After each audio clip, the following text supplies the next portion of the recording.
முதலமைச்சர் பதவி என்பது மக்கள் பார்த்து தருகிற ஒன்று. அது ஒரு கட்டளை, அது ஒரு பதவி அல்ல. அதை நான் தான் அடுத்த முதலமைச்சர் என்று சொல்லிக் கொண்டு தம்மத்தம் அடிப்படையிலே எந்த பெருமையும் இல்லை.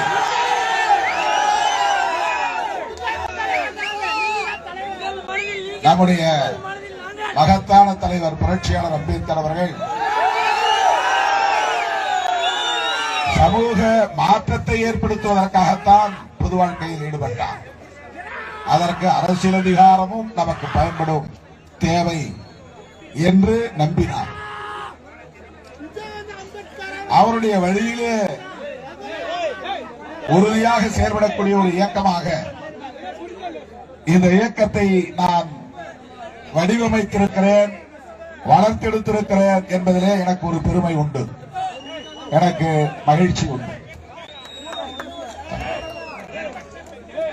விடுதலை சிறுத்தைகள் இல்லாமல் தமிழ்நாட்டு அரசியல் யாராலும் காய் நகர்த்த முடியாது.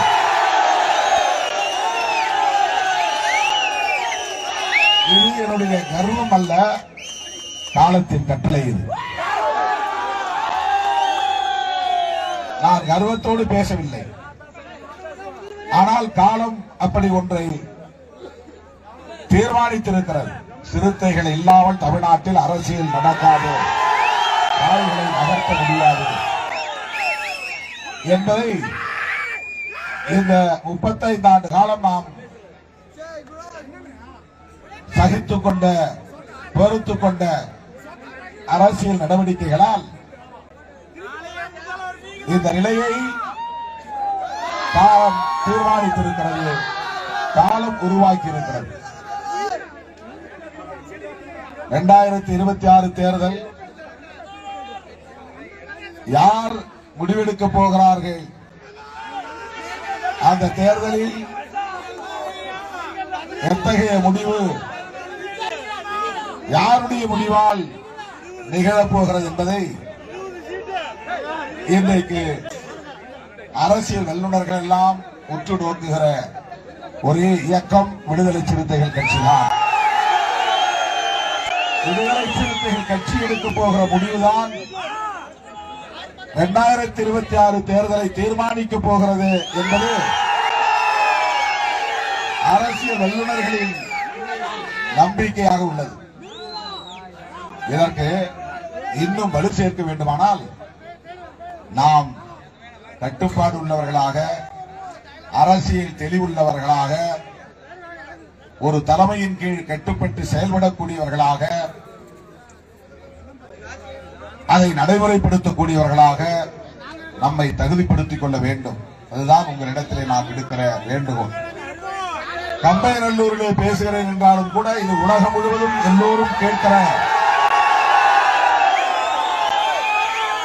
சமூக ஊடகங்களின் வாயிலாக கேட்கிற ஒரு சூழல் இருப்பதனால் நான் ஒட்டுமொத்தமாக தமிழ் சமூகத்தின் முன்னால் பேசிக் கொண்டிருப்பதாக எண்ணிக்கொண்டேதான் பேசுகிறேன். எனவே தமிழ்நாடு முழுவதும் இருக்கிற சிறுத்தைகள்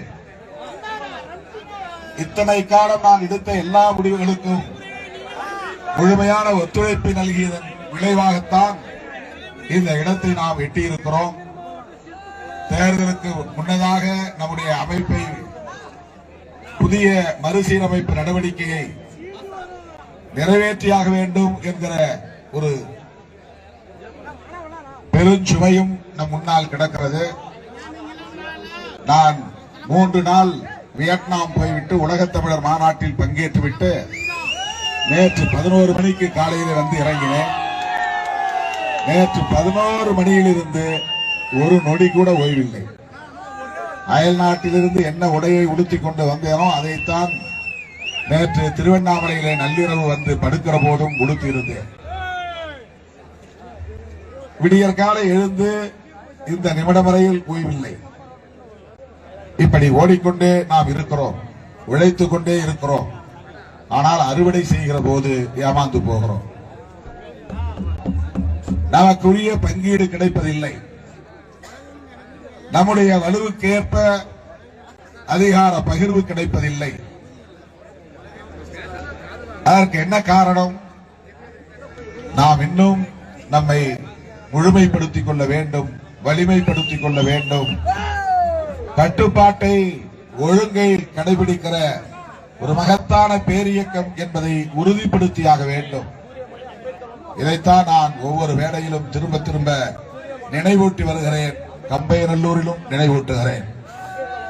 இது ஒரு துக்க நிகழ்ச்சி தான் என்றாலும் கூட பல ஆயிரம் பேர் திரண்டிருக்கிற சூழலில் வெறுமன வீர வணக்கம் செலுத்திவிட்டு நான் விடைபெறுவது பொருத்தமாக இருக்காது என்ற நிலையில இந்த வாய்ப்பை பயன்படுத்தி என்னுடைய உணர்வுகளை பகிர்ந்து கொண்டேன்.